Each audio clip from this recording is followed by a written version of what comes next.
Welcome, listeners, to another episode of Listen, Learn, and Love, hosted by Richard Ostler.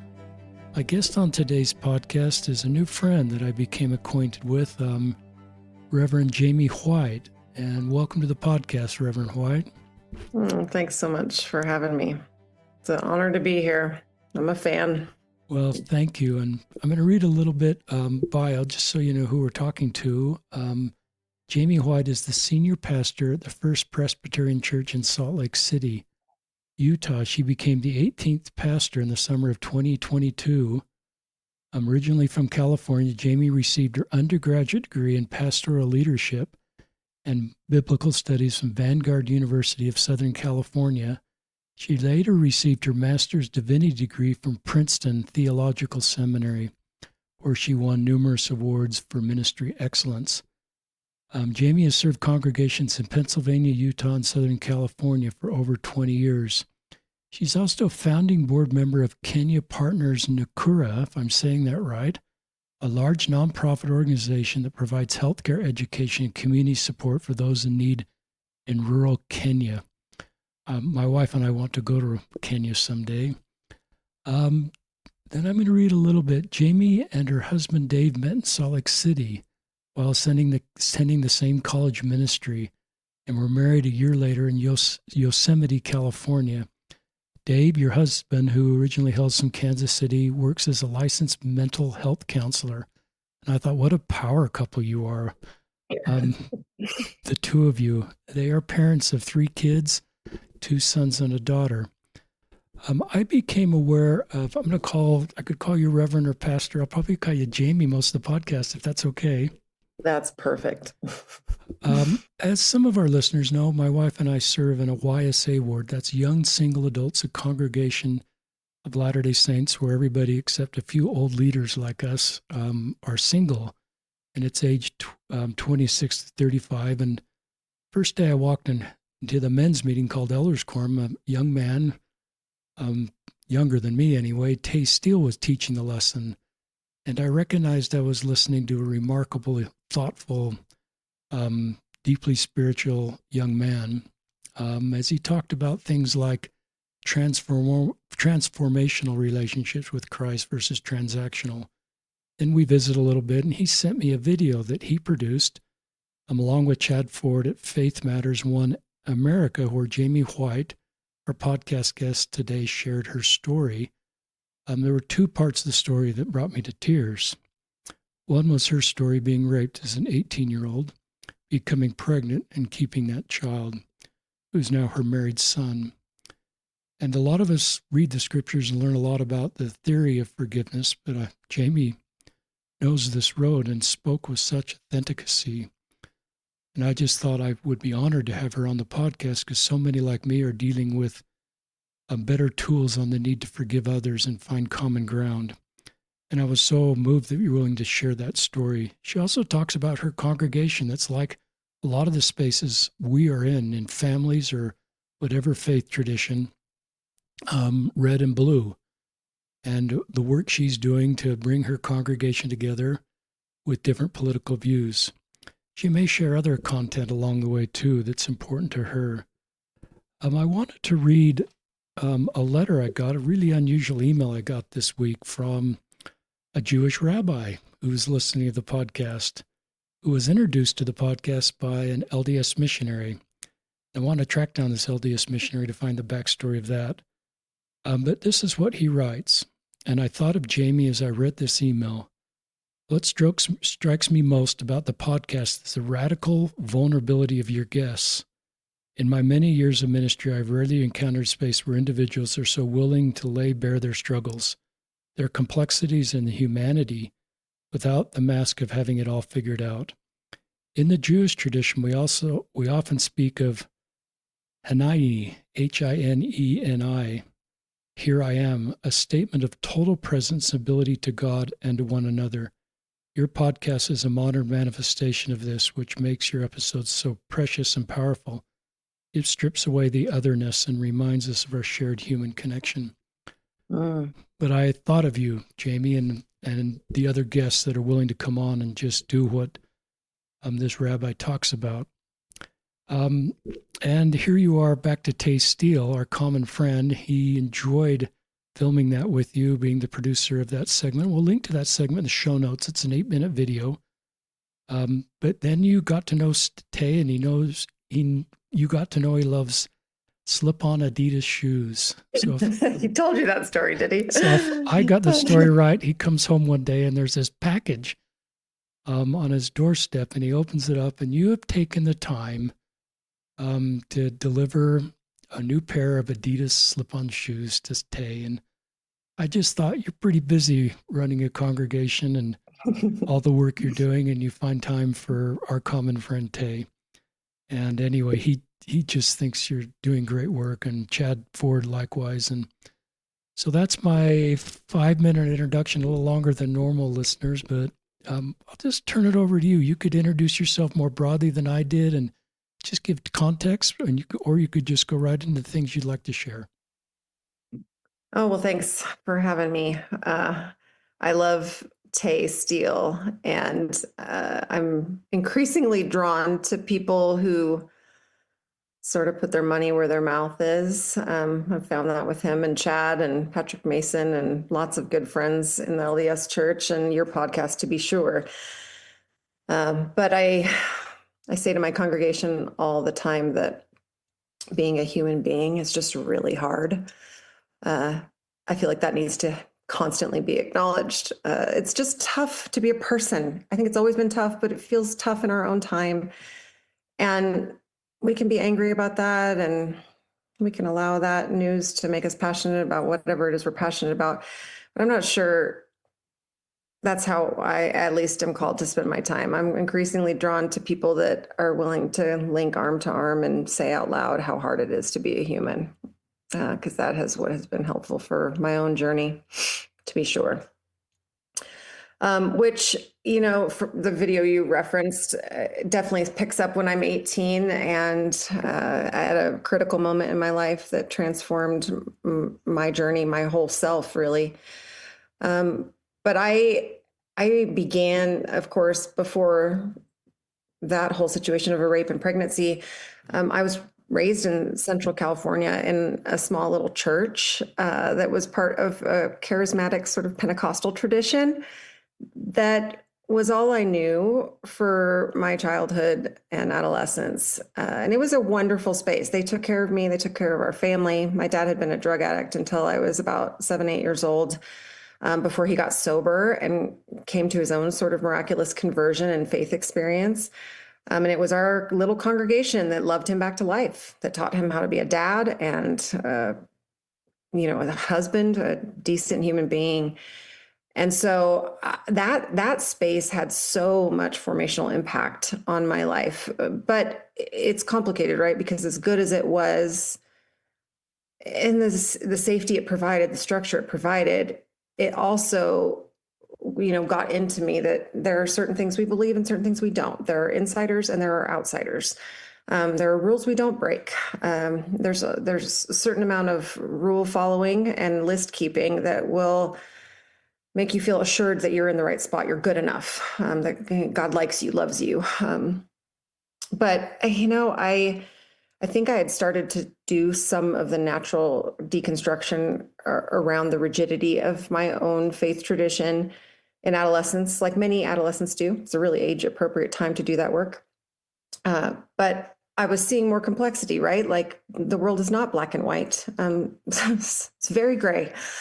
And so about the time that I was, pushing against some of those boundaries, never in any real dangerous ways. I'm a rule follower by nature and personality. I'm a 1 on the Enneagram. Justice matters to me. Being a good girl matters to me. It always has. It still does.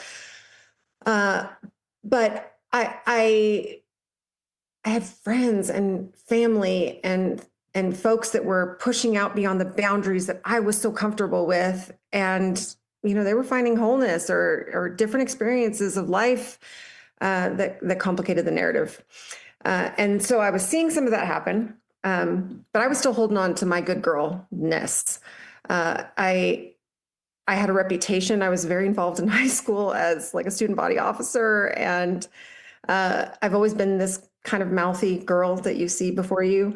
And so, the joke was, oh, Jamie, yeah, she'll tell you about Jesus. She'll hang out with you on Friday night at the parties. She won't drink, but, um, you can expect her to always be the good girl.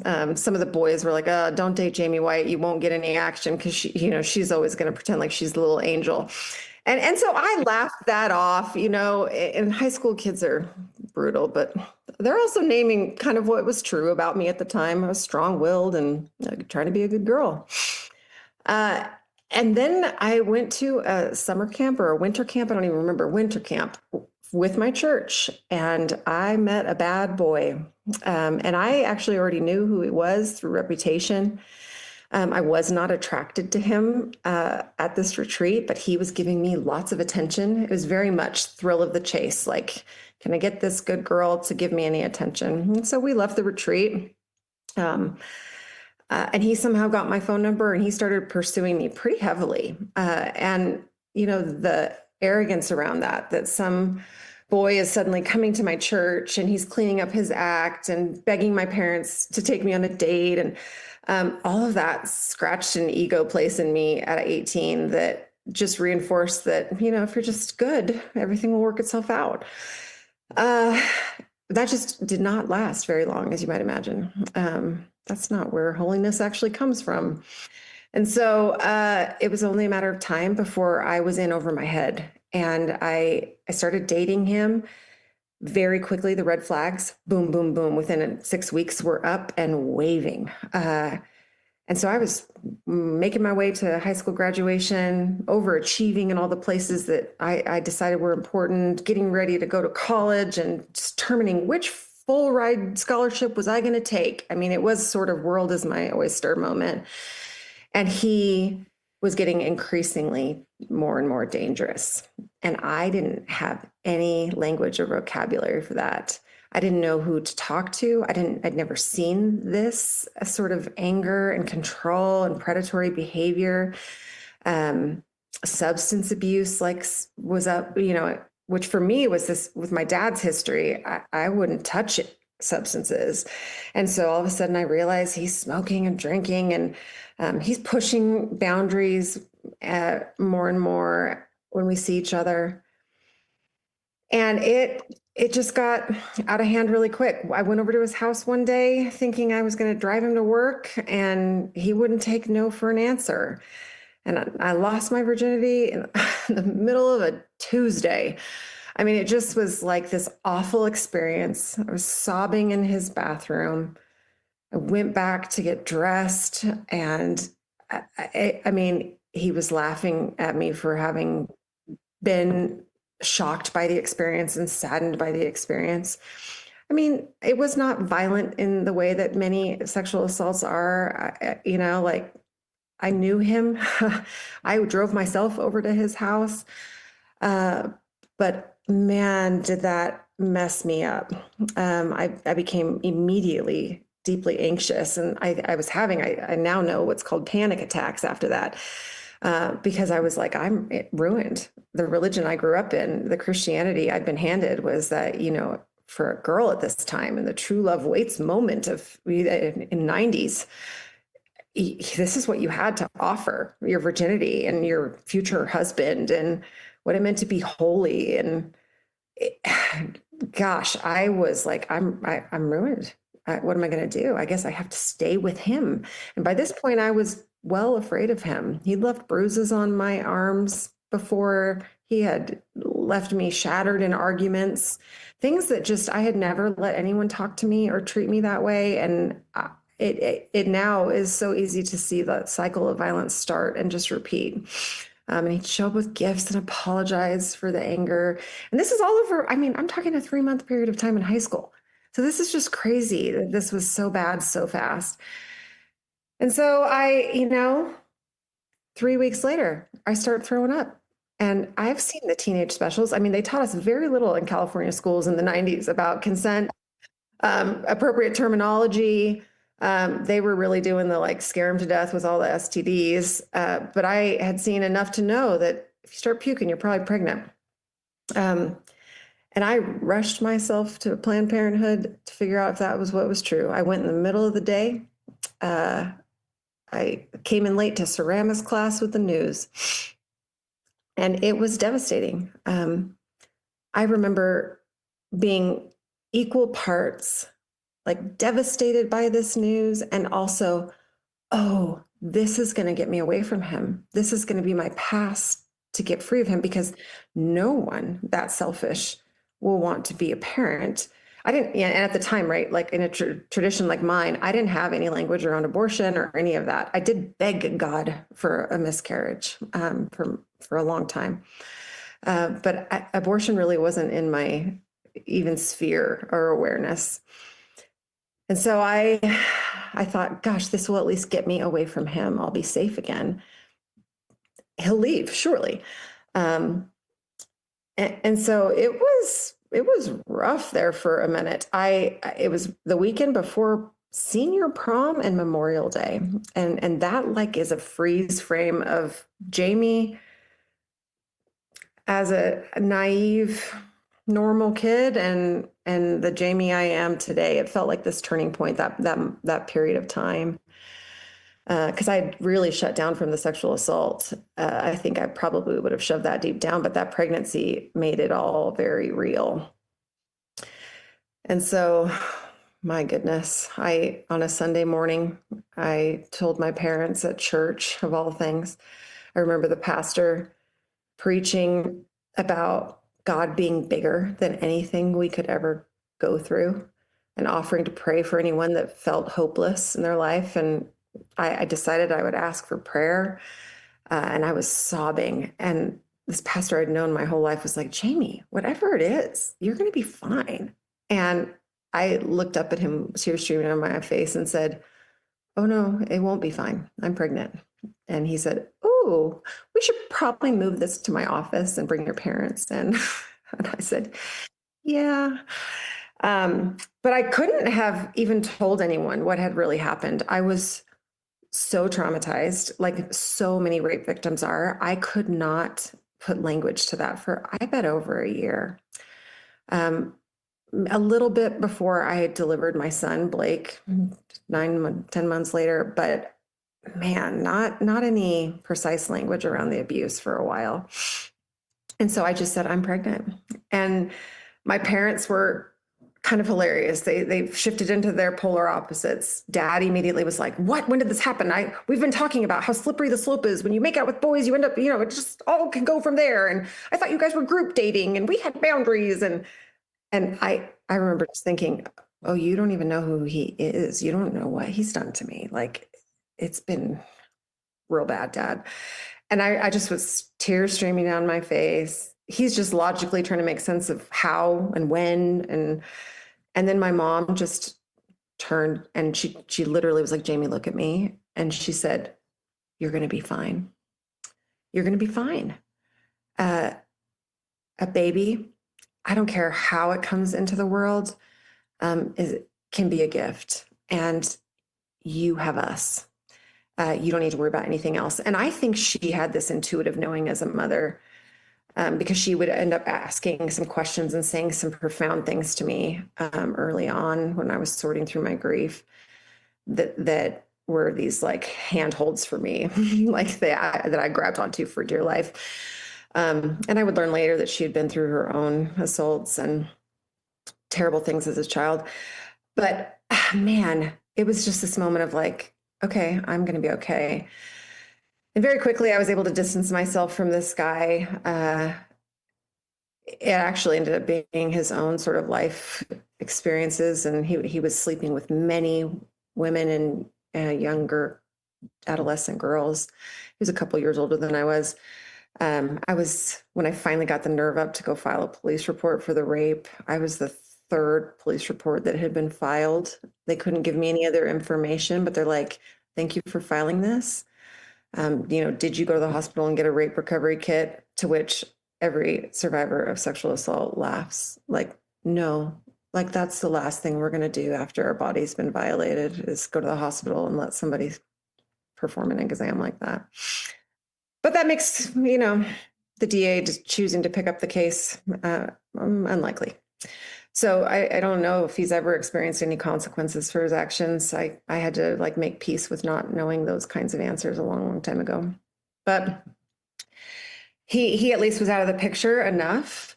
He ended up stalking me after that and calling and harassing family members and showing up late at night at my workplace. I mean, it got really bad before it got worse, but it allowed him to at least not be in my life in any sort of relational capacity. He was someone I was protecting myself from, which really helped and allowed my family to help and support me. And so I think even though I wasn't really willing to tell the story of the rape quite yet, they knew I wasn't safe and things were at least clear enough to protect me.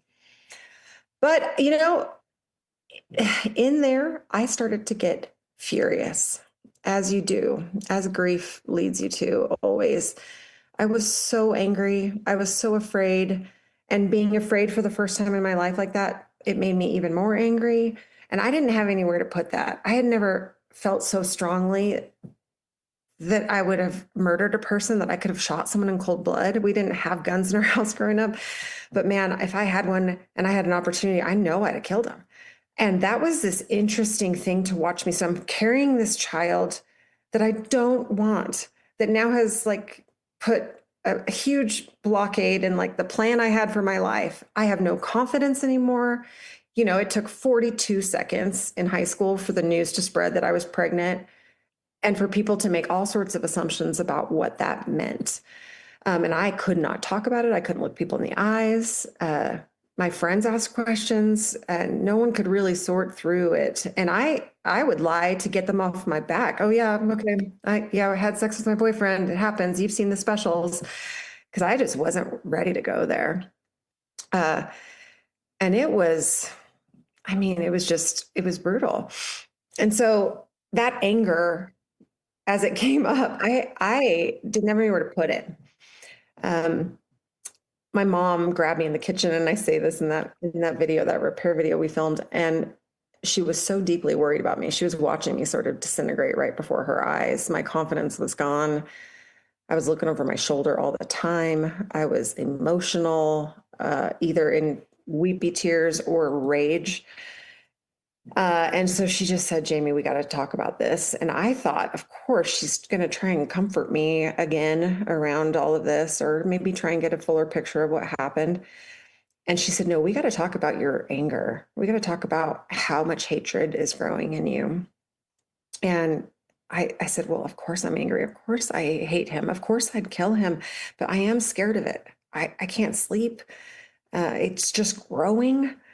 Every time I think about one more thing, I get madder and madder. And I said, I just want to destroy him and then I'll be safe. And she said, oh, sweetie, destroying him will not actually help you. It will actually ruin you. It will end up killing you.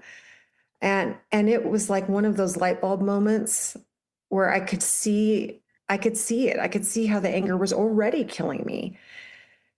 And so that ended up being this really helpful shift. I mean, that conversation saved me among others. But I ended up having to spend the pregnancy doing a handful of things. And one was, at least in the Pentecostal tradition, there's more room for expressions of feeling. I'm in the Presbyterian tradition, and we're not big feelers there, for better or worse. But the charismatics make room for emotions in a way that other traditions don't. And so I didn't feel like I had to box in all the feelings I had. And so whether I was weeping or needed to go for a run because I was furious, or grieving the loss of college and what a high school graduation was going to look like, and the shame I felt because I couldn't defend myself. I didn't have language to even make sense of what had happened to me and how everything had gone to hell so fast. I had this like season of figuring out how to turn to God with all those big feelings. And it was too early, I think, for a lot of the questions I needed to ask of God. But man, did I get good at shaking my fist at the Lord. And books like Lamentations made sense to me. Job made sense to me in a way that they hadn't before.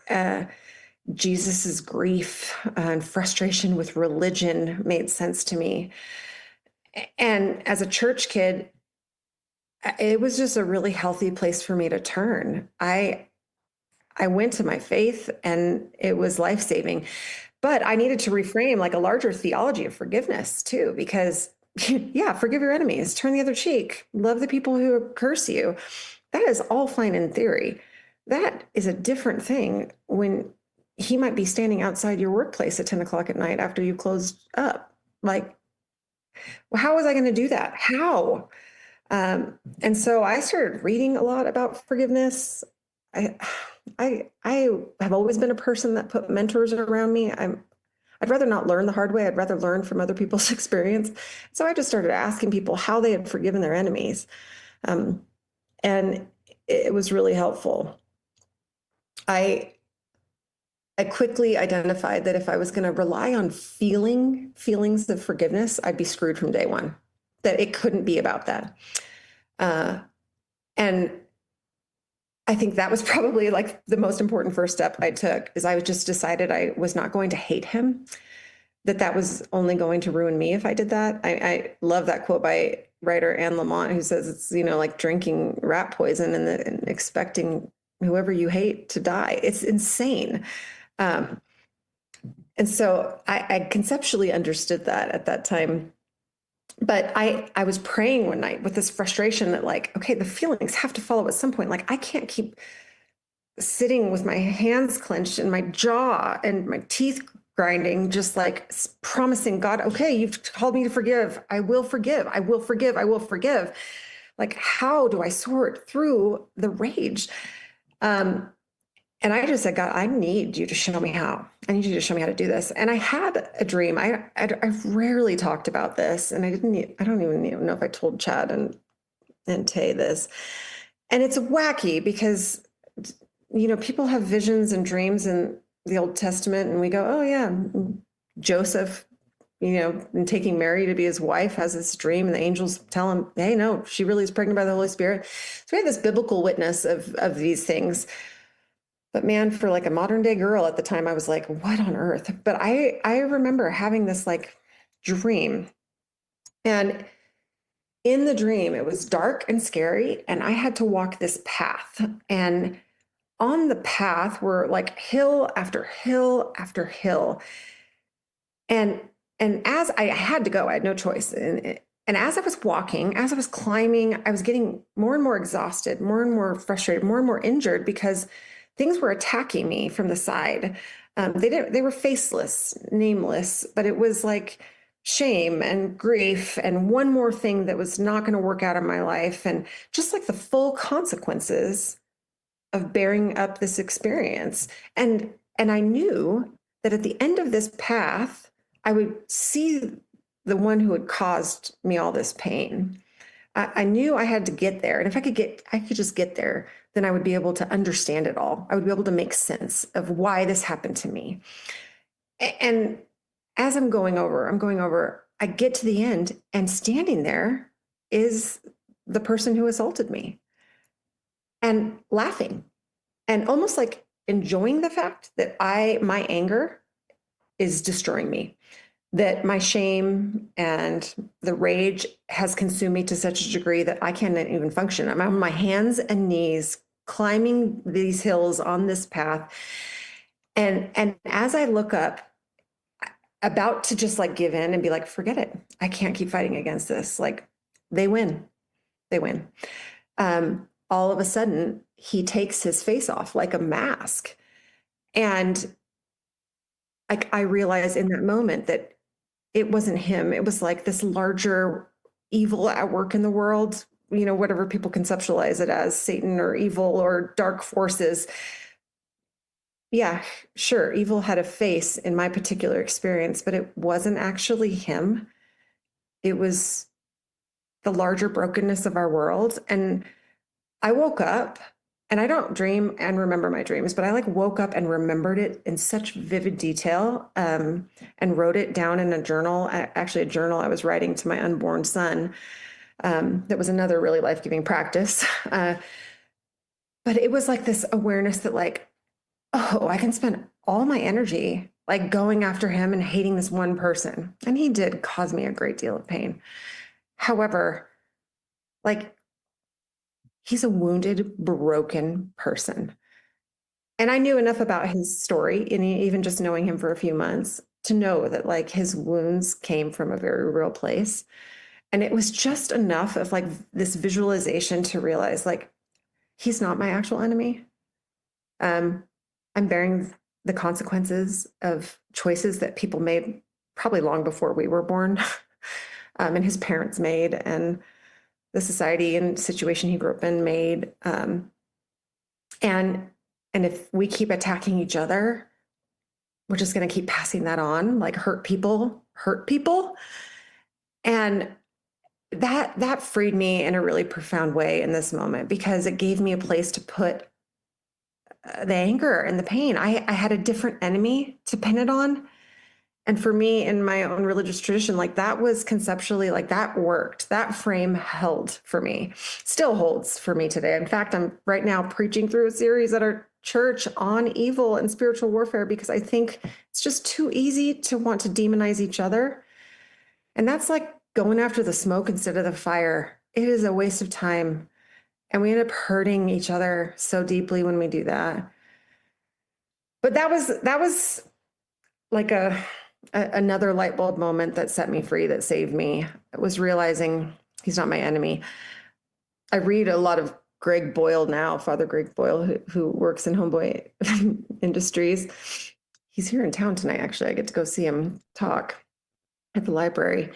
But he has this line he repeats in every single one of his books, that you've never really met an evil person, ever. You've met a wounded person. You've met a sick person. And if we villainize one another, then we undo what we believe at our core, which is that every single human being is a beloved child of God, made in the image of God. So we don't get to demonize one another. We don't. There's no such thing as an evil person. There's just sick people. There's just wounded people.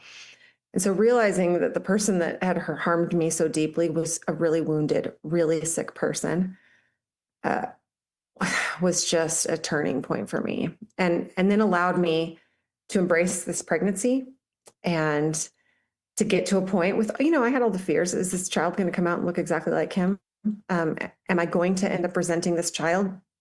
Can I be an actual mother to this son and I just started nurturing love, and I started writing to him in this journal, and I started telling him the story of how I got free from my anger and the kind of mom I wanted to be. And the kind of boy I hoped he'd grow up to be. And it was the most life-changing, pregnancy for sure. But man, it destroyed me in a good way. It destroyed me in a lot of tough ways that had to be rebuilt, but it also destroyed all the false narratives that I think I had grown up with and probably would have held on to for a lot longer. Suffering does that if we allow it to. I don't think suffering is always redemptive, because we have to make a choice about whether or not we allow it to shape us. But I did, and I can't take credit for that. I give a lot of credit to God and my family and having the right people around me that I was listening to. But man, I figured out how to like walk through it. And I still had clenched fists, and I still needed to grind my teeth from time to time. But it's how I began to just like start each day with like, he's not my enemy, and I will forgive him, and I will wish him healing. And that's what I started to do. And then I decided, with all that I could now do with the energy I had spent hating him and being angry, I was going to turn that toward trying to figure out how to be a mom and how to heal myself. And so I did. I got like in rape recovery groups, and when I started undergrad a couple years later, one of the professors in the program I was in was a therapist as well, and she studied the women who were incarcerated for murder because of situations of domestic violence. So she had this really interesting research. And so in a class, my first semester in undergrad, with this little baby I've got with me now, I asked, will you meet with me? And she already knew I'd written in my paper a little bit, like my first introductory paper, a little bit of my story. But she pulled no punches. She was like, oh, yeah. Like, if you're going to be bitter and angry, you're going to end up like, you could end up in prison, like so many of the women I talked to. And she said, the only solution when you've been injured at this level is to figure out how to turn that tragedy, the very worst thing that has ever happened to you, the thing you have deep shame about, the thing you still can't talk about without trembling, you're going to have to learn how to make that your treasure. And I remember being like gutted and outraged, like, what? Like, this is private. This thing that happened to me is private. I can barely talk to my now husband about it. I've barely broached the subject with my own parents. And she said, yeah, you're going to have to get over that. And she knew I was studying to be a minister. And she was like, and especially if you're going to do ministry, because babe, you're going to live in a glass house and people are going to need to see you. And that's the only way you'll be effective in your work. She said, but this is for you. Like, you're going to have to figure out how that can be this treasure you're like most proud of. And I just was like, I don't know if I could get there. Like, could I be proud that I had experienced a sexual assault? I could be proud of my son that I had, who was like this darling, perfect human. But could I be proud that I, as an arrogant 18-year-old, decided I was going to date a bad boy and kind of got like an ego like hit from thinking I had reformed him, only to then be demolished a few months later? Oh boy, that had to become a treasure. And it did. To my tiny juvenile self credit, I did. I figured it out. And it is this thing. I if I could wear it like a jewel, I would. But I think of that phrase all the time. Like, my tragedy is my greatest treasure. And it's become this thing that has transformed who I am. It's probably the only reason I'm any good at being a pastor whatsoever, because I just have nothing to hide. And the things that have been most wounding in my life and family and my own children's lives, and as time goes on, the suffering just keeps coming. But if they're treasures, then they end up being so useful to other people. And finding wholeness and healing, but it's helped me find wholeness and healing. I'd love to say I like headed that direction for my own, I don't know, wishes to save the world or serve the church or help people on the journey. I needed it myself, is the truth. And it was life-saving to me. And so it's been really beautiful to see it be life-saving in other people's lives. But man, it's probably why I really did end up like serving the church for all these decades. I think it's a huge reason why my husband became a therapist. I mean, we met and got married very young. Blake was 18 months old at our wedding, who's my son. So I met Dave really right as I was delivering Blake. And we became fast friends, but he was also kind of a bleeding heart. And I remember he asked me on a date and I said, you know, I have a kid, right? Like, I am a complicated person to just take on a date. And he was like, yeah, I'm aware. And it's been such a gift for us. We ended up going through a real gnarly headache to get Dave's name on Blake's birth certificate years later, because we had to ensure that he was going to be safe. I wanted to make sure that no one could ever come after him. And that was its own really brutal battle. But I don't know if we would have survived the adoption and terminating parental rights from the man who raped me if we had not done that other work. Man. But now it is true. It has meant that we spend a lot of time talking about trauma and talking about how hard it is to be a human. But it's those sorts of things, like when they happen I do think there's something unique about that, like adolescence to early adult period. The stuff that happens to us there is formative in a way that feels different to me than things that happen in other ages and stages. I mean, I know the science around young children and adverse experiences and things like that, but it's why people, I think, remember high school and college. It's why the things that happen to them, the painful things that happen to them in high school, feel so ingrained. But yeah, having something like that really strip you and rebuild you at that season has been awful, and also the most insane blessing of my life. I would not go back and do it differently. I really wouldn't. I'd go back and do it all again. I don't know how else we learn those things. And I don't want to glorify suffering. I mean, things happen that are not fair, and people bear burdens that are unbearable. I was only able to bear mine so well because I had people around me, and I had a faith in Christ strong enough to hold it up. But goodness, figuring out how to love your enemies, it's just the worst. Thank you, Jamie, for sharing your story. It is one of the most sacred stories ever shared on this platform. This is a sacred space, and there's a lot of listeners that would love to give you a big hug right now for your courage to share your story and the hope and healing and perspective it gives them, and all the rest of us that are trying to better support others. There were so many things in that segment I loved, and I'm just going to quickly go through those and get Jamie talking more. I love Planned Parenthood and their safe place for you. I thought that was great. I love what your mom said, that this baby is a gift.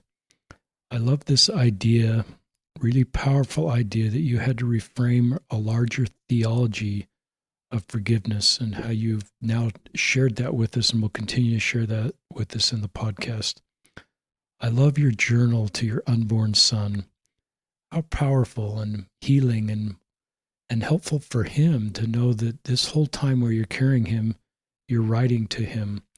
I love this dream you had and the hope and perspective it gave you. I think God, our Heavenly Parents, talk to us through dreams, and we can receive personal revelation as you did.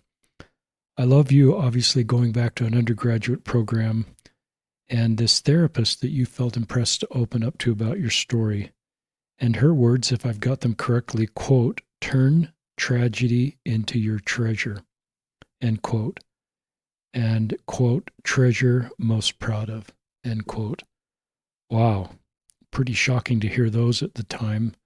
But as you're sharing with us, it seems like those have become a reality and such an important concept. One of the quotes I share here a lot on the podcast is from Henry Norman, a Catholic priest, and he writes, quote, "A minister's service," and this is you, Jamie, "will not be perceived as authentic unless it comes from a heart wounded by the suffering about which he speaks, or she speaks.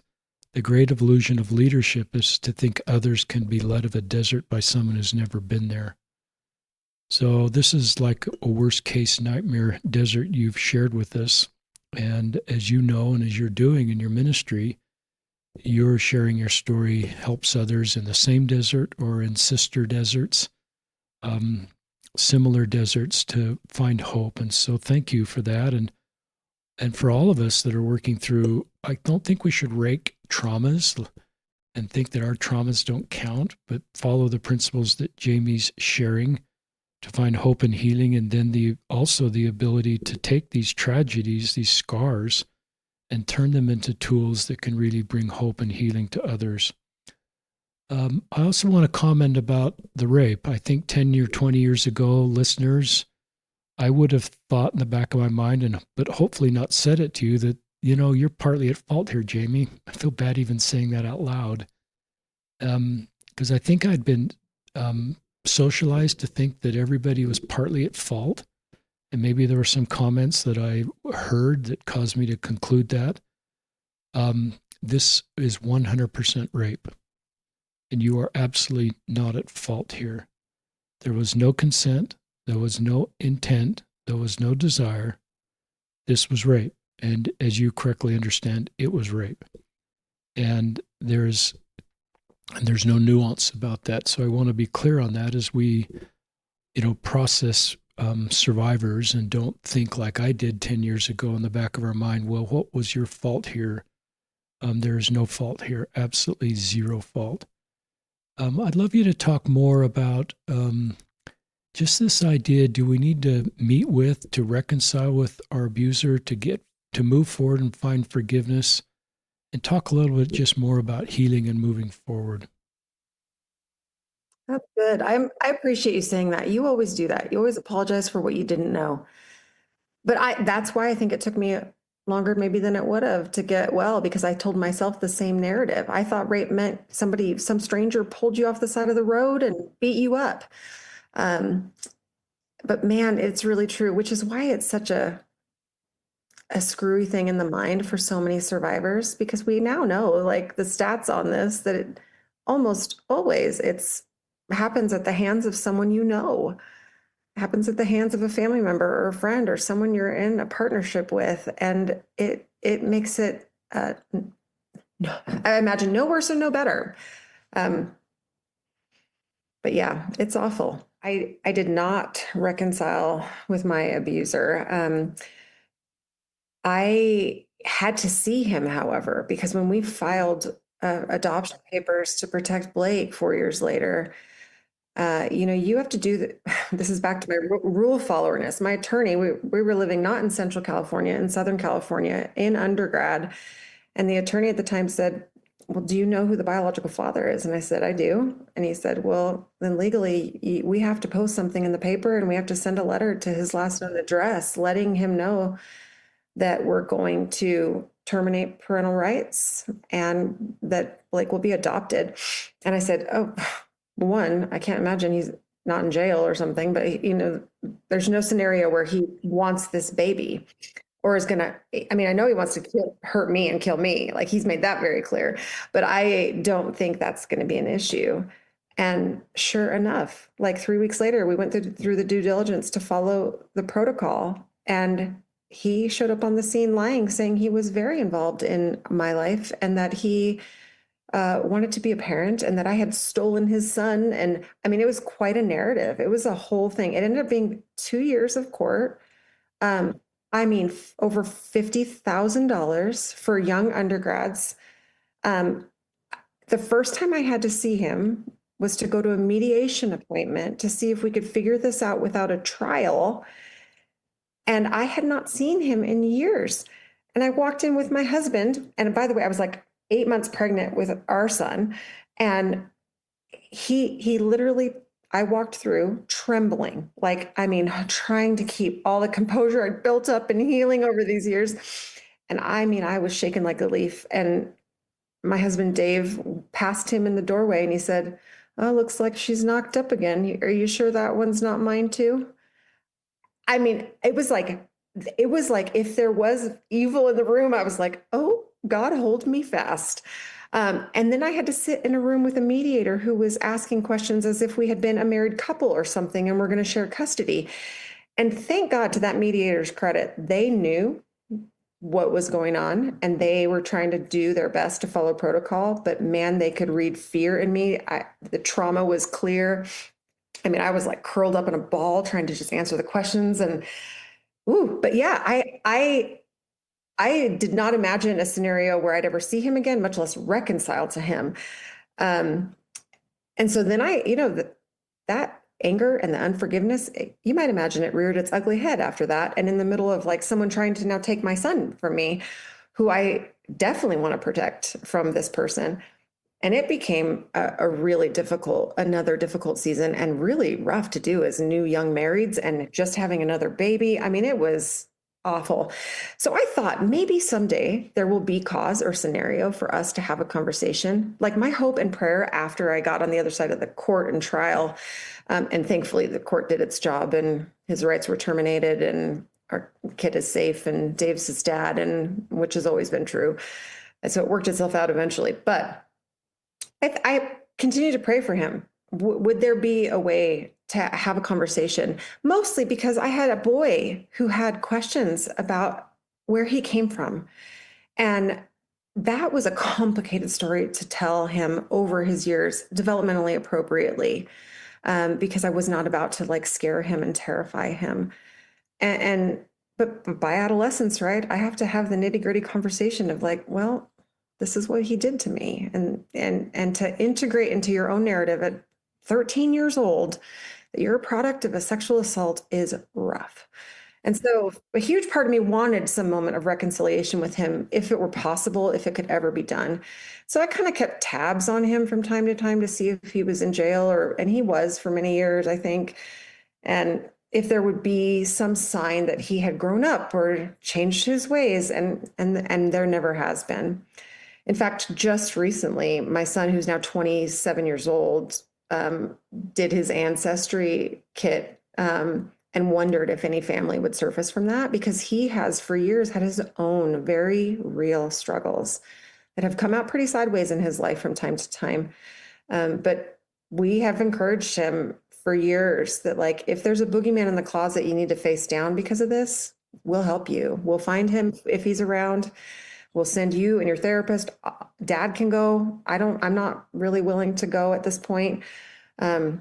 But we'll support you having that conversation, or if God forbid you feel a need to have a relationship with him, we will figure out how to sort that as a family. And they have had contact, one phone call that was quite painful. And I think, and family, extended family of his has reached out on Ancestry to my son. He just showed me a text message, actually the other night. This is all quite recent for him, being sort of willing. And it's all been really rough for him and deeply sad.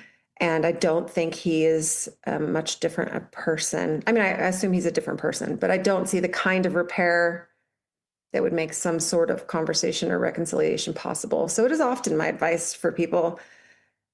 Sometimes people die that have hurt us. Sometimes they're not safe to ever get face to face with again. I would not have gotten face to face with this man unless the courts had made me in the adoption process. And I still think about it and shudder. It was rough, but it's back to this forgiveness piece. Like, the truth of the matter, and this is why forgiveness is so hard, I think it is always the person that has been injured that has to bear the consequences of someone else's sinful, evil, painful behavior. There's Pastor Tim Keller who uses this illustration for forgiveness that, like, if we have a lamp in our house and it's worth $50 and it lights our living room, and someone comes over and knocks over the lamp, accidentally or purposefully, doesn't matter, knocks over the lamp, our choice is either to charge them for the lamp, the $50, and make them go out and replace it. Or if we're going to forgive, and in my case, right, like, I don't have a kind of relationship with my abuser that I can like expect him to make amends. I have to decide what I'm going to do with that lamp. I am either going to lose the lighting in that room, or I have to pay the $50. So it burns me either way. Either way I go. Am I going to lose the light in the room, or am I going to pay the $50? And that is like this double dose of pain, because you already have the thing that happened to you, and then you have to pay. You have to absorb the healing. And I think that is the part that people don't talk about very well, especially on the side of like real trauma, when there will not be reparations or reconciliation, or it's not appropriate for there to be, or death happens. We have to buy the lamp, right? Or sit in the dark. And so I am often telling people that this is what I mean about needing an enlarged theology of forgiveness. We grow up in churches, especially, hearing that we need to forgive our enemies. And we get this notion that forgiveness is forgetting, that forgiveness is letting someone off the hook, because we think of it that way. I think when we conceptualize what God has done for us, that we've been let off the hook, that we get this grace that's like unmerited. And so we have to give that grace to others. And there is this sense that like reciprocal forgiveness matters. We pray it every week in the Lord's Prayer: forgive me my debts as I forgive my debtors. But that is about the reality that, like, if I can't be a forgiving person, if I can't forgive myself, and if I cannot forgive my neighbors, if I'm not willing to do reconciliation work, then there's no way I'm going to receive forgiveness from God. I won't be able to. Like, I will keep it Like, I won't allow it in because I have just chosen to limit forgiveness in my life. And so I am constantly helping people like enlarge their theology around forgiveness, because if we can't get here, we will be victims. We will be angry victims, and then we will just demonize each other forever. And that leads nowhere, as we can see in our own nation. It's heading nowhere fast. I do have to give a plug for Planned Parenthood here, though, too, because my mother-in-law runs a pregnancy resource center, like the alternative to Planned Parenthood. And God bless her for her work. I went to Planned Parenthood because I knew that no one was going to call my parents. It was confidential. And I knew that they would tell me the truth, the medical, factual truth. And that's all I knew of Planned Parenthood. And I got to say, they walked me through my first pelvic exam and took a pregnancy test and brought me the news and watched me stream tears from my face. And you know what they asked me?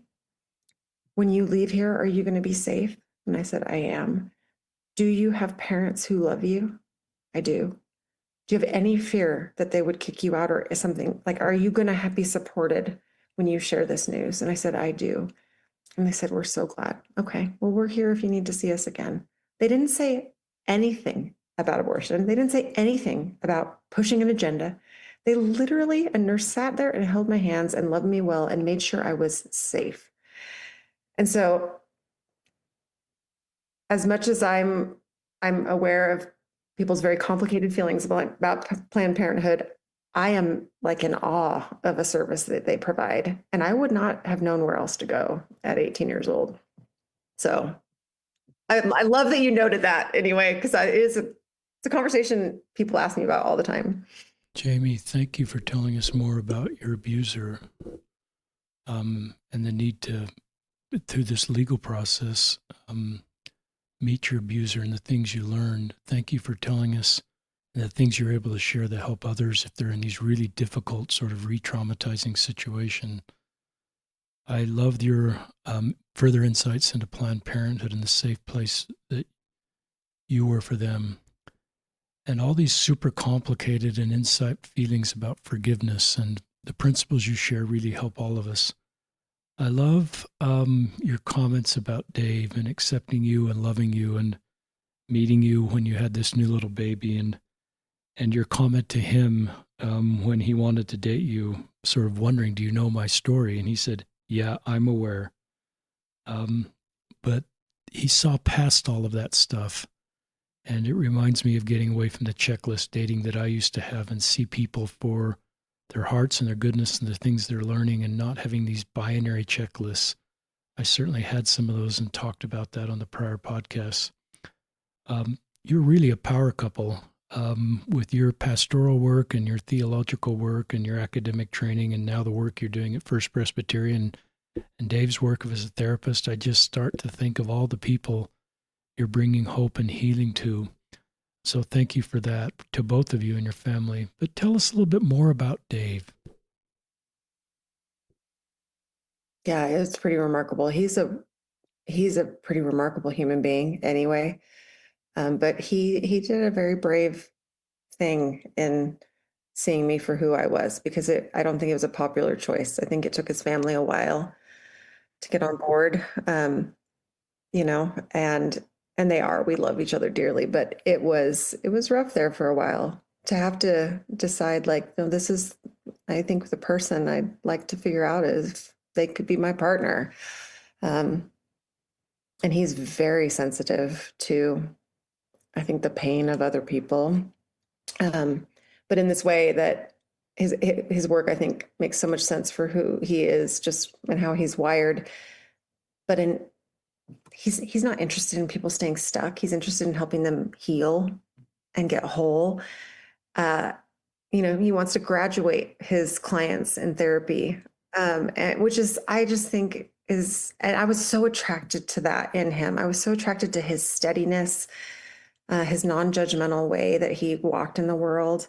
And then just this real fervent belief that, like, death won't win. Bad news doesn't get the last word. Like, there's still so much hope here. Like, we're going to be fine. And he's been that way our whole marriage. We adopted our daughter from foster care, and she's 12 and oh so spicy, and just now entering the boy crazy part of life. And I'm nervous in a way I was not with my two boys. And I swore I would never be this way. I'd be a neutral parent, no matter their gender. But man, have I had to eat those words. I worry about her in a way I just did not worry about my boys. I worked really hard to raise men that were going to be good men, which is less complicated than raising a good woman and also trying to keep her safe at the same time, because our world is still a hot mess. But I always laugh. I'm like, I don't really need to worry about her. She has her dad as an example. Are you kidding me? She's not going to let somebody else treat her any less than how her dad treats me. And that is like gold. And I feel unbelievably like blessed that we ran into each other in a season of both our lives where we were open to this. But I find it a miracle too. It did not make sense with his upbringing that he was open to dating this woman with a kid that really wasn't willing to talk about it. He was the first person I felt safe enough to talk about all the nitty gritty with. Shifting gears a little bit, listeners, I'd love to ask Jamie, since she's a pastor of a congregation that probably has people with different political views, how you're navigating that in your congregation. And that might be helpful to all of us in our congregations and our families, just to share principles that you would invite us to use to help bring us together as the same human family in our political differences.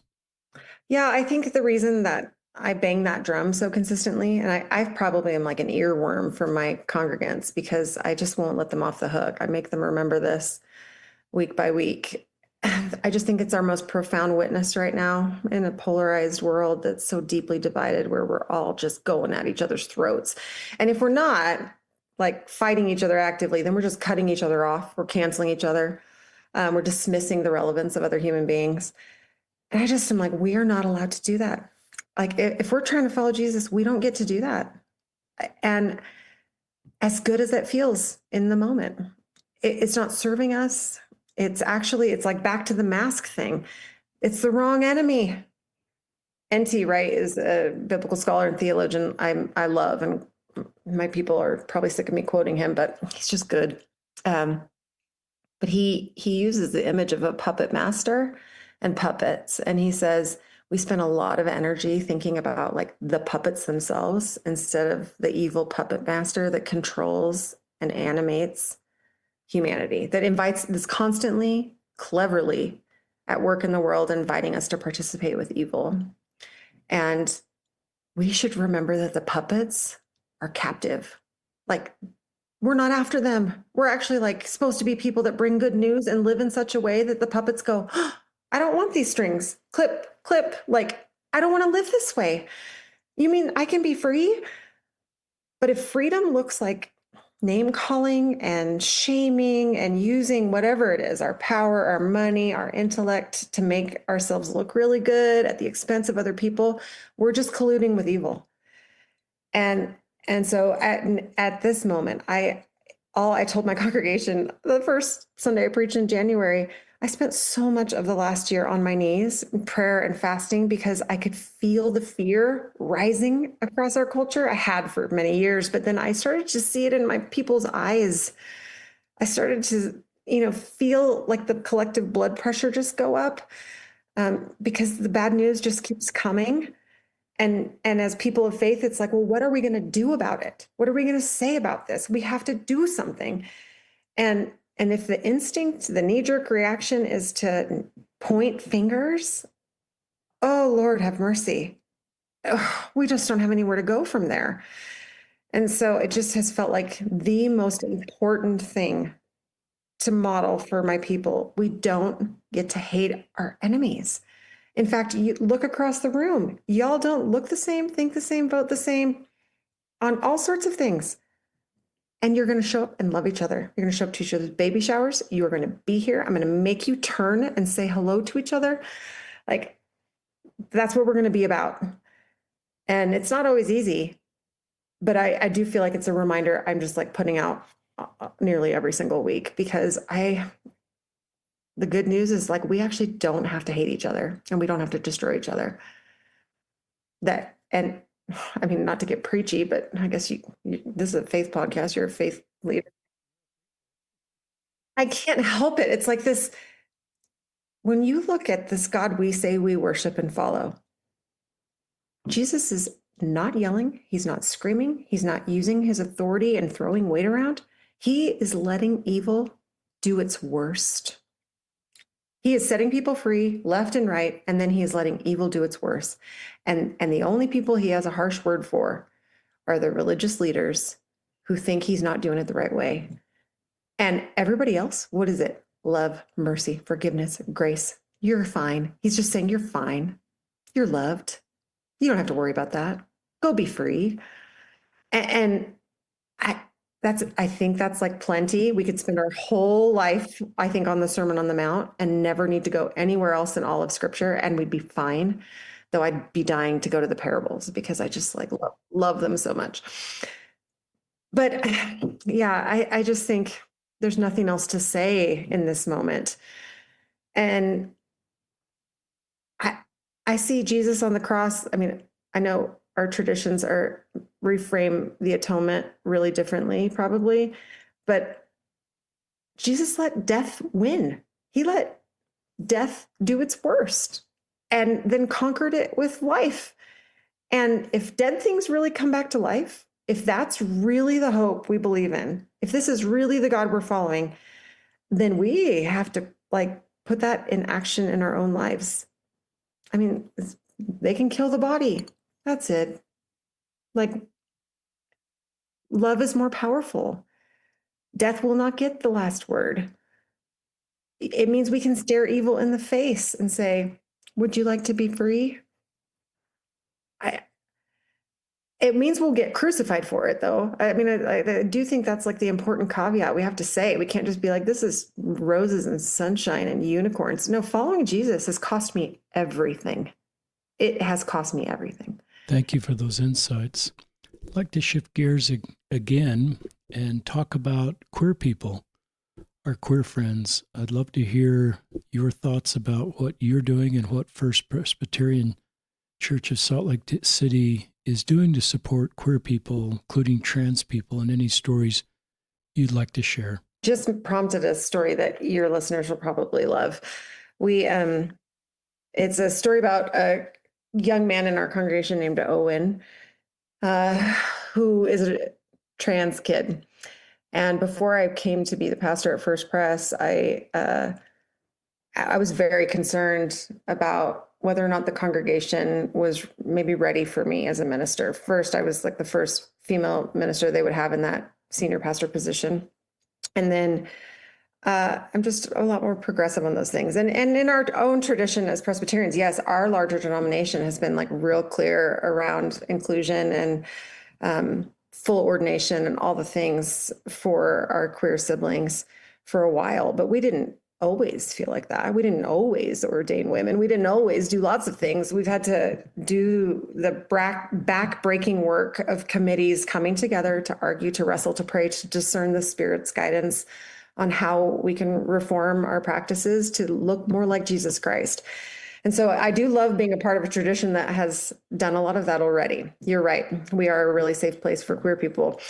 But when I was coming to First Pres, I was interviewing for the job, and I knew enough about, I had worked at another church here in the Valley for over 15 years. And so I had known of First Pres history. I knew my predecessor, and he feels quite differently about our queer friends. And he considered leaving our denomination at one point. And that's his own story, and I'm sure he has reasons for that. But I wondered if that kind of would be playing itself out in the life of the larger congregation, and if where I was would be a problem.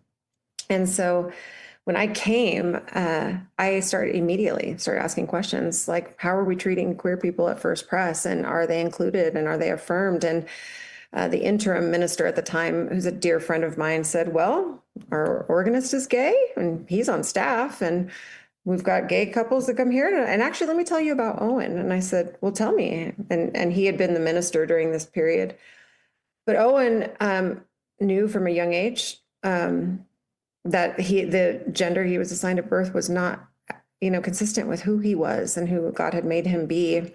From the time he was 4 or 5 years old, his mom would ask, "What do you want to pray for tonight before we go to bed?" And he would say, "I want to have girl parts. I want to have boy parts," and would communicate, like, I don't feel like I belong in my body, and pretty like intense gender dysmorphia from a young age. Well, they watched that and they were like incredible parents around that over those young years. And during the pandemic, when everything shut down, Owen said, "I'm changing my name and my pronouns, and I'm ready. And I can no longer live split. It's killing me. And I need our church community to know." And the parents were a little nervous, having been at the church for many years, and an interim pastor who often, their work is to hold the congregation steady while they find a new minister. And on a Sunday, he communicated that his name is Owen, and it will be he, him from now on. And that kid was up 3 weeks later, reading scripture and helping lead worship. The church didn't bat an eye. All the friends he had always had, still his best friends. All the cute old ladies who would, pass him birthday cake and, whatever, all the fun church potlucky things we do, treated him immediately the same. And it was so affirming. Like, his mom just weeps when she talks about this. She said, "I just didn't know what would happen. I hoped for the best. And I knew there would be people that would be the best, but I didn't know if that's how everybody would respond." And he has been invited a lot of places to tell his story, because it didn't occur to him until later. Like, he struggled with the feeling inside of him of living split. And he definitely sees the hatred of queer people, and especially trans people, in culture more broadly now. And he's an articulate senior. He's about to graduate high school. And so he's really cognizant of all the politics around that right at this minute. But he never saw it at church. Like, it didn't even occur to him to question whether or not God would love him, whether or not people would include him. It was like the safe space for him. And I think about him all the time, because we've got all kinds of things we need to work on at church. But man, when the church does well, they knock it out of the park. He told his story. Our denomination every 2 years hosts their annual convention in a different city, because we're a national church. And so we try and move around on purpose. And it was in Salt Lake a couple of years ago. And Owen got up in front of thousands of people and said, Thanks for being a tradition that has honored my existence, has honored my identity. Thanks for creating spaces where churches look like this, because everybody should be welcome like that. Everyone should be able to get that kind of love and support from their community. And I'm just standing in the back, just weeping, going, I came into that after the fact. Steve Oshbacher, who was the minister, was there when that whole thing went down. But man, it's so beautiful when we get it right. And when we love our queer people without tokenizing them, that's the other thing that I think happens in churches, especially that are fresh off making some decisions about being explicitly inclusive and affirming. Then the queer person gets tokenized and they have to tell their story. And it's like when people of color have to explain racism to all us white people because we don't understand it. It puts a burden of responsibility on them again.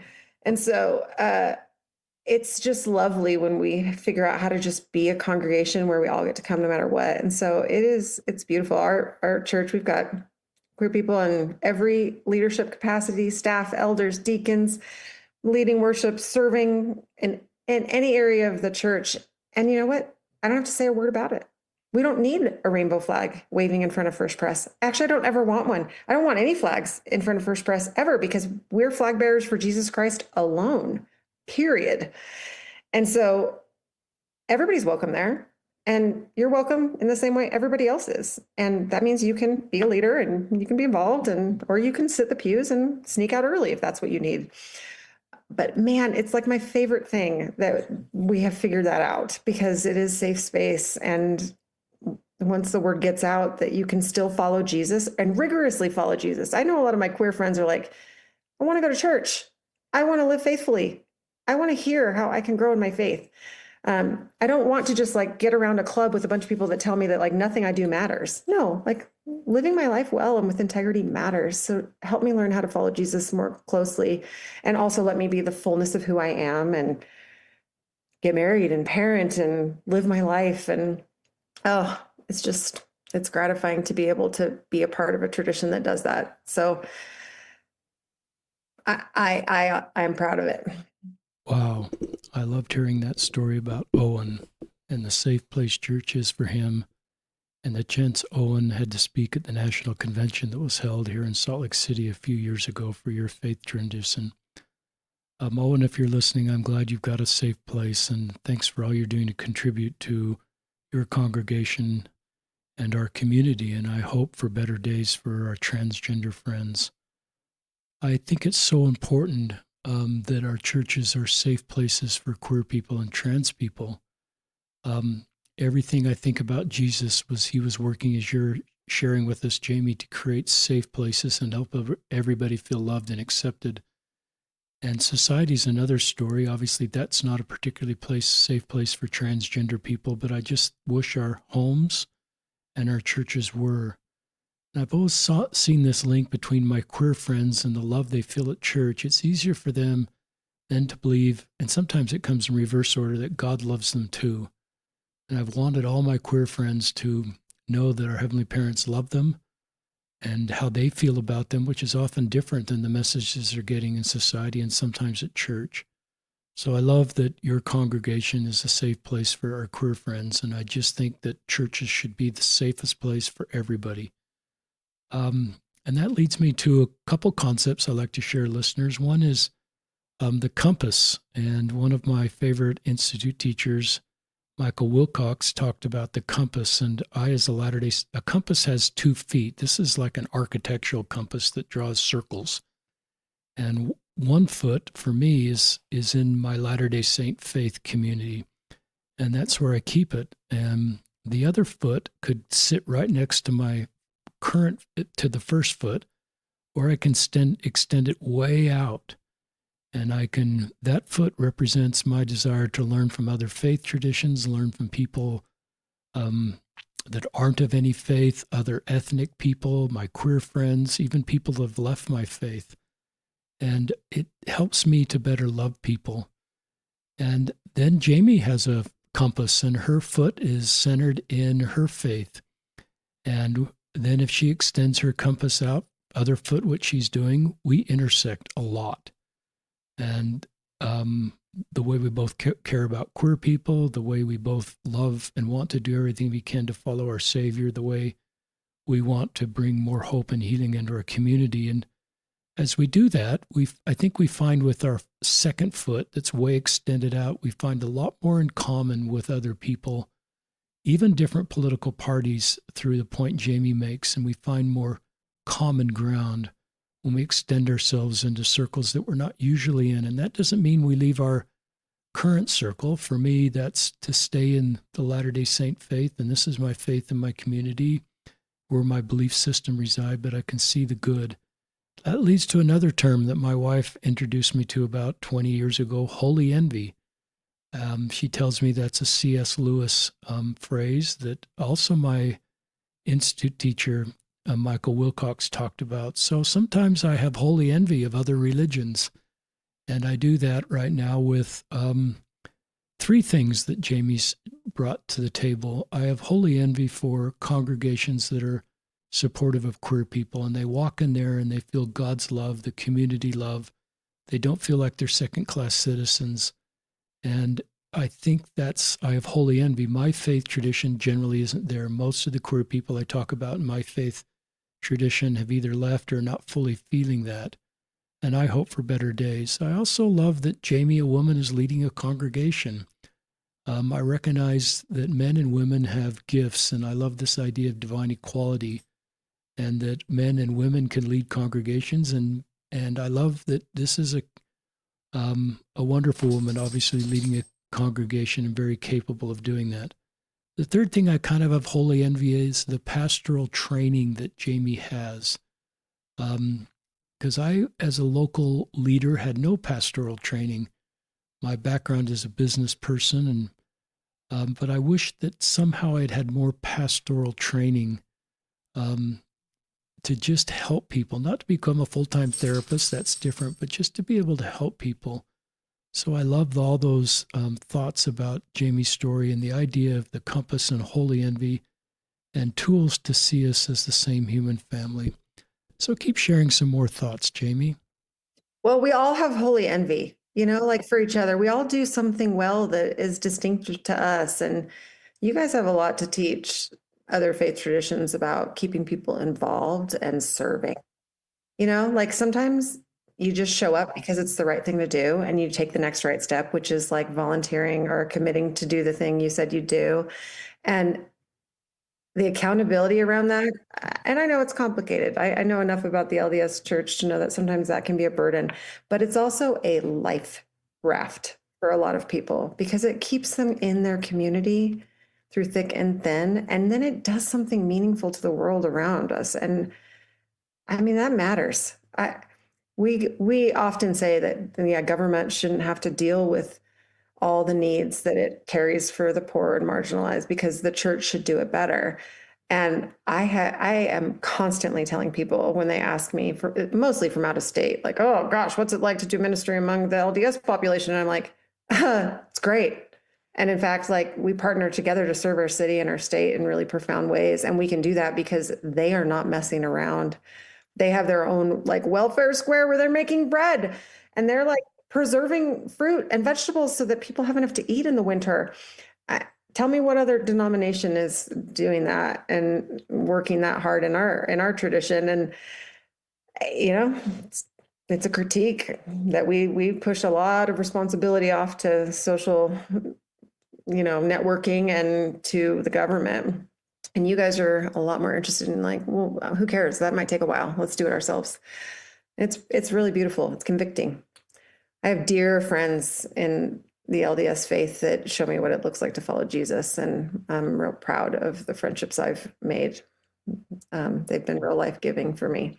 In the same way, it's true with my Catholic brothers and sisters, my old school Pentecostal roots, and even all us stuffy Presbyterians and Lutherans. And we all got something to bring to the table, right? And it matters that we do it.